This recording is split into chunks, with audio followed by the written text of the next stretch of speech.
morning, everybody, and thank you very much for having me here. It's a great opportunity. I am Elena Tomasetti. I'm a PhD student from the University of Bologna, and today I'm going to present a work concerning the application of the cosmic chronometers method in the VANDELS survey.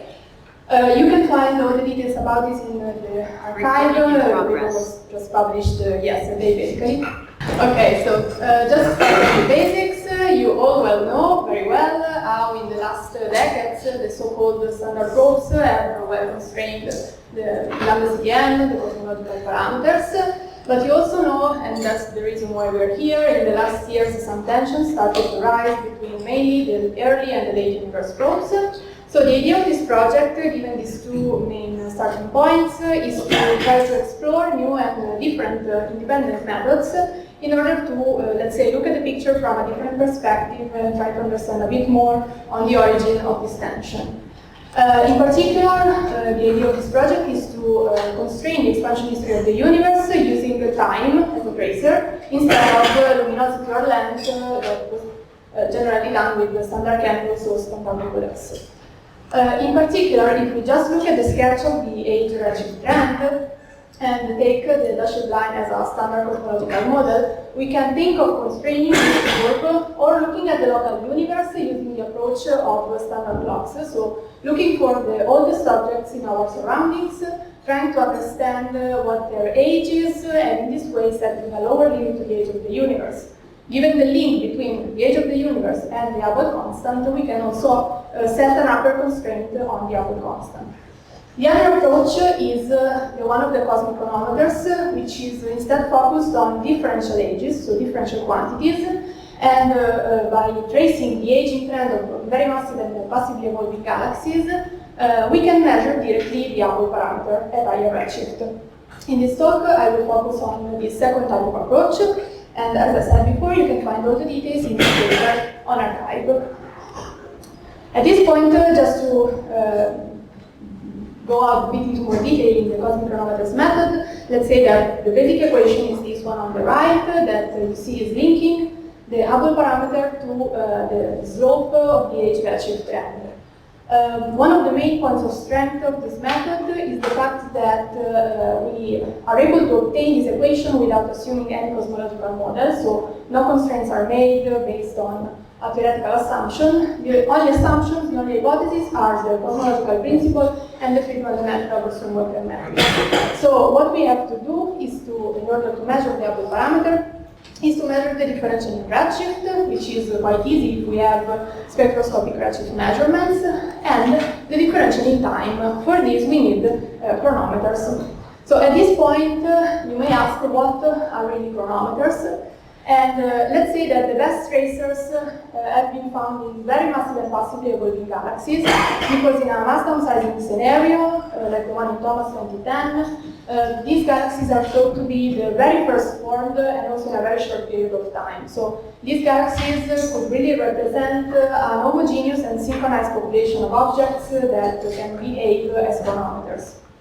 Of course, if we want to apply this method, we need to avoid any contamination by younger objects, so start forming possible outliers. So we need an optimal process of selection. At this point, when we have our sample of cosmic chronometers, we need to measure their ages, remembering that our focus will be on the differential ages, so on constraining very well this quantity. The focus is not on the absolute ages. Different methods can be used. In this case, in this work, we use the full-spectral-fitting, given the, let's say, richness of the data we have to exploit all of them.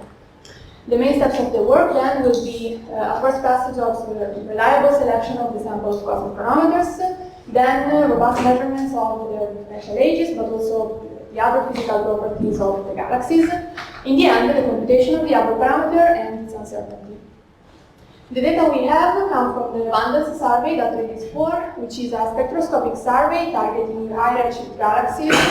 It was able to obtain data for more than 2,000 galaxies, but of course we are interested in these 278 passive galaxies from which we start our process of selection.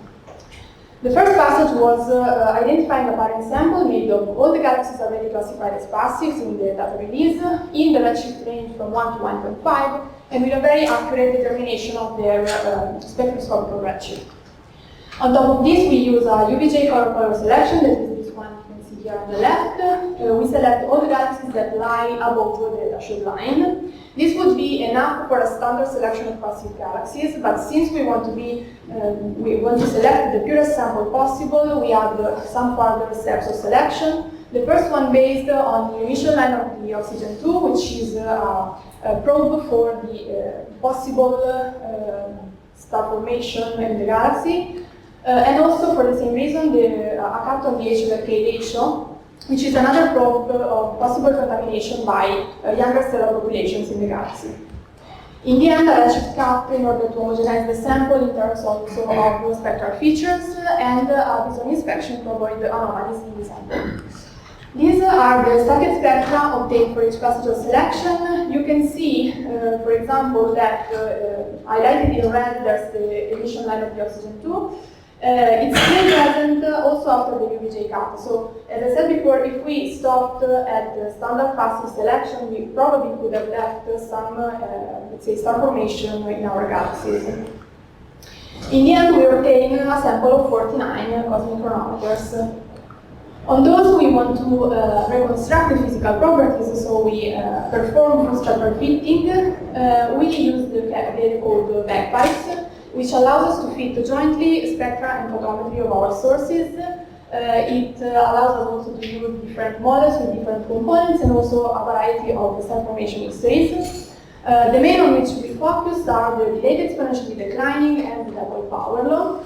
The first one is a bit more simple with just two parameters, one related to the beginning of the star formation, the other to the time scale.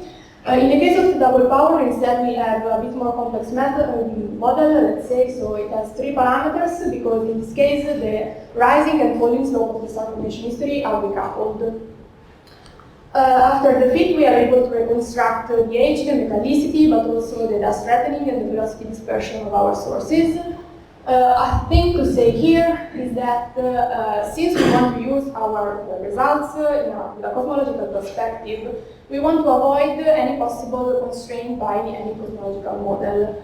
So in doing this, we need to use a modification of the code that was already tested and validated in the work of Zhao in 2022, that instead of a prior, cosmological prior of the ages of the galaxies, so by default bagpipes uses a lambda CDM on the ages of the galaxies, we use a flat prior, so that basically, independently of redshift, the ages of the galaxies could vary up to 20 gigayears. Okay? So from now on, our results will be, in terms of ages, will be completely cosmology independent.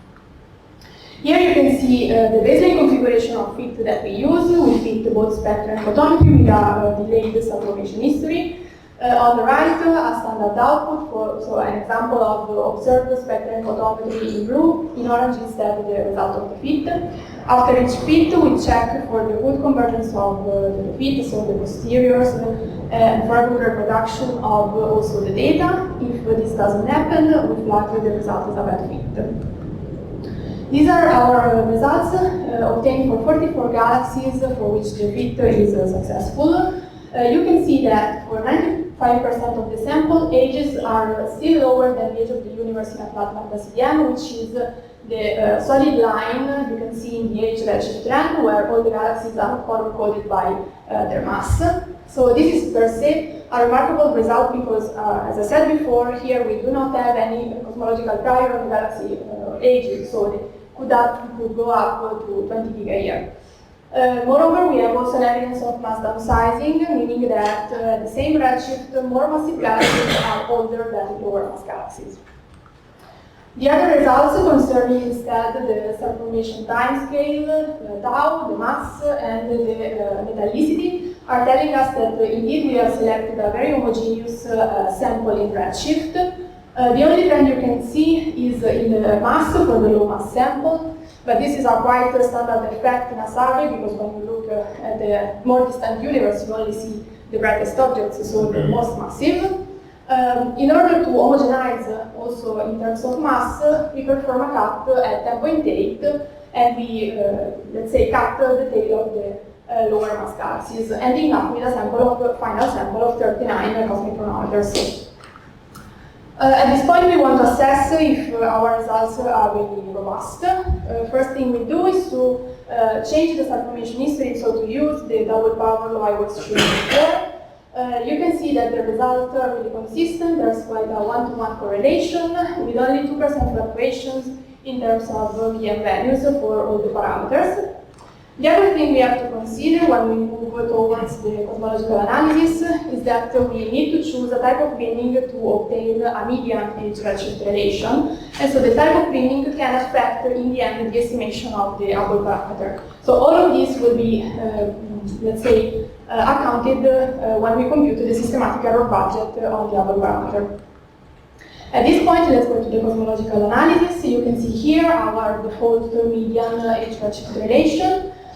We have chosen a binning where we have two redshift bins equally spaced and with a division in mass. So the red points still represent the higher mass sample, the blue points the low mass sample. The first step we do is to fit this relation with a flat lambda CDM, and the three parameters in this case are h0, omega n, and t0, where t0 is, let's say, the age of the universe at which the star formation of these objects starts. Given the generals among h0 and omega m, we need to assume a Gaussian prior on omega m, but this is taken from independent results of the CMB, so it comes only from late universe probes. The result of the fit gives this best fit. You can see it in the dashed line in the figure. We obtain a Hubble constant value that is consistent with current results, but of course the error bars are still large, and this is mainly due to the low statistic we have, because when we compute the median age-redshift relation, the error bars on the ages are still too large to constrain effectively the lambda CDM. So we can say that with a higher statistic we could have obtained a much higher precision. But now let's go to the effective cosmic chronometers approach, which is instead the cosmology-independent. What we need to compute is basically this equation here. It is computed both for the high mass and the low mass sample, and then the final measurement is obtained by averaging these two measurements based on their error. This is the result that we obtain, again with only 39 cosmic chronometers. It is shown in the context of all the other measurements already obtained with this method up to redshift 2.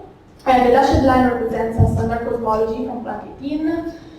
So we can say that even with this low statistic, we obtain a result that is in line with, let's say, a standard cosmology, and also in rank with all the other measurements already obtained. On top of this, we want to compute also a systematic component of the error, as I said before. So we consider how the result changes while changing the type of binning and the type of star formation history. Here you can see the effect of changing the binning. It has a small impact on the final result, so a roughly 2.4 kilometers per second per megaparsec on the Hubble parameter. The other change instead, the star formation history, here seems to have a bit higher impact. But you can see that this value is mainly due to this blue square, which is the result of changing both the star formation history and the binning. This actually is an effect that is tightly linked to the low statistic we have, because when we use the other star formation history, we lose other 5 points roughly.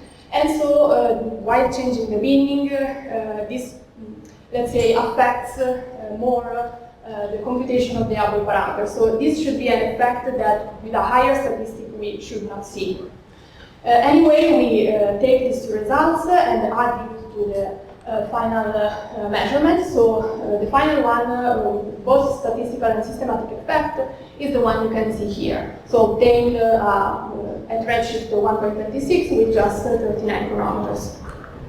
At this point, we can draw, let's say, the main conclusions of this work, where we have obtained, without assuming any cosmological model, with full-spectral-fitting ages that are consistent with theoretical aging, as well as mass downsizing, and we see that our process of selection was effective in selecting an homogeneous population. This allowed us to measure the Hubble constant based on the lambda CDM and to obtain a new measurement of the Hubble parameter at redshift 1.26, sorry. Also using for the first time the method of the full-spectral-fitting at redshift higher than 1. At this point, if I have just a couple of more minutes, okay, perfect. I wanted to just give you some highlights on the other method, the one of the standard clocks, so looking at the local universe with the oldest objects. You can find all the details in Cimate-Moresco 2023, but let's say that the basic equation is this one, linking the Hubble constant to T, which is the age of the very old object we are considering, Zf, which is its redshift of formation, and omega m.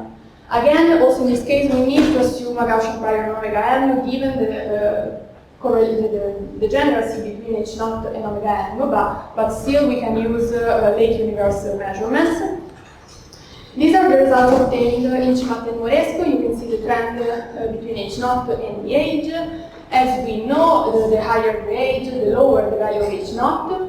What these results are telling us now is that since we have this tail of very old objects, mainly stars and globular clusters, this suggests that if they're real, so if they really have an age between 14 and 15 giga-year, the value for h0 in this method can't be really higher than 70, because in order to have a value higher than 70, we should have stopped basically at 14.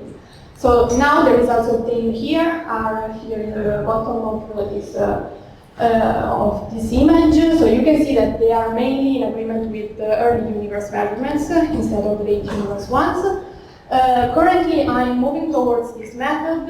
I'm trying to apply the same methods I explained in this work, so full-spectral-fitting without assuming cosmology, to constrain the age of globular clusters in the Milky Way. So let's say that we hope to obtain a much higher precision on the ages of these objects that could really help in understanding if, let's say, this is real. So at this point, I can conclude here, I think. Thank you very much for your attention. Thank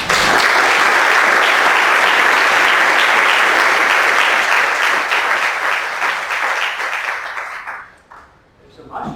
We have time for a couple of questions. Yes. Yes, so thank you for your talk. And I'm wondering, when you fix the Gaussian priors on omega m, did you check, for example, at which sigma you would still have results that don't allow you to have this undetermination? Because sometimes, if you enlarge at 5 sigma or 6 sigma, then you almost have uniform prior in them. Okay, let's say that in the cosmic clocks or in the cosmic chronometers or both of them? Both of them, okay. Let's say that when we did it with the cosmic chronometers, it was necessary to have this value of 0.3 plus minus 0.01, if I remember well, because otherwise we had too few points to obtain a better constraint without it. So let's say that in that case, given the poor statistics we had, it was necessary to stop at the first sigma, let's say. In the case of the cosmic clocks, the better we constrain omega m, again, since we have very high error bars in the ages now, if we are able to constrain instead very well omega m, we can, let's say, have a much better precision on the final result of h0. So I don't know if they really try to, let's say, enlarge the value of the sigma for omega m, but the idea is to instead have the best precision possible on omega m, so that we can constrain also better the value for h0. Also because in the end, the precision on the ages of these objects is the most difficult part. So if we are able to constrain well omega m, it's the best we can get out of this. Yes, thank you. You could combine your first constraint with basically the universe from globular clusters, right? And basically, if we just take 67 plus 14, we don't expect this to be so competitive, right? You mean? No, you're referring to your constraint on H. Mine with the cosmic chronometers, you mean? Yeah. Okay. You on your final slide, right? You give it This one? Yeah. Okay. You could have combined it with the age from globular clusters, right? With the age of globular clusters, you mean by fitting both these points and the points in the local universe? Let me put it this way. If we had 67, we had 14, how many gig years would the universe be in the What I didn't How many hear. years would the universe be if we had, if we take 67, we had 14? Okay, so you say if we combine these results with the results of the globular clusters, we can obtain a higher precision on this. Right. Yes, that's a thing that we are thinking about, but we'll see if it's applicable later on. The problem is that we have a bit different population. Here we have galaxies, there we have, in the local universe we have globular clusters. So here we have also to account for T0, which is the age of the universe at which these objects formed. So it's a bit tricky to, let's say, put together all of this. It'll bring down your error bar. Yeah, of course, if we have another constraint in the local universe, it will increase the precision on the measurement. That's of course the thing. I don't know what's first, but yeah. We have time for your first question. So maybe here and then, okay? Sure, I was wondering, there was this paper on the archive recently by two researchers in Stockholm saying that they tried to reproduce the results that you were also showing from Simon 2005. And they were saying that if you need to, they try to reproduce the results, but in order to do that, you have to assume very small uncertainty in the age, like, you know, perhaps. You mean the, oh sorry. Yeah. Here, the Simon ones, Yes. I don't remember exactly what in this work was done, but let's I guess say... you were not doing the same because you were allowed to have, you have a larger prior on the age, or...